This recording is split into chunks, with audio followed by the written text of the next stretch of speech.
Nanumpa na ang bagong talagang opisyal ng Bangko Sentral ng Pilipinas o BSP.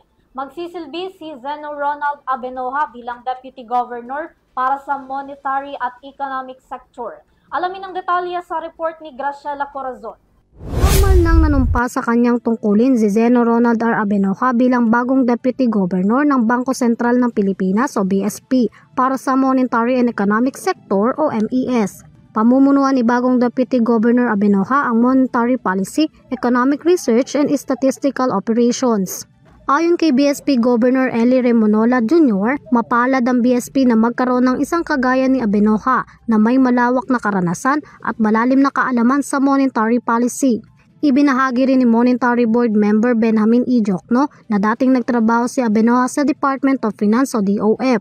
Masasabi raw nito na malawak ang pangunawa nito sa interlinkage sa pagitan ng monetary and fiscal policies.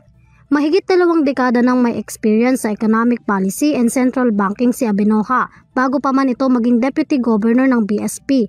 Nagsilbi na rin ito bilang Assistant Governor ng Monetary Policy Subsector.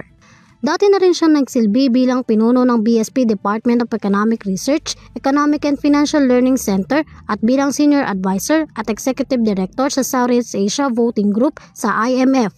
Para sa EuroTV News, Graciela Corazon, sumasaludo sa bawat Pilipino.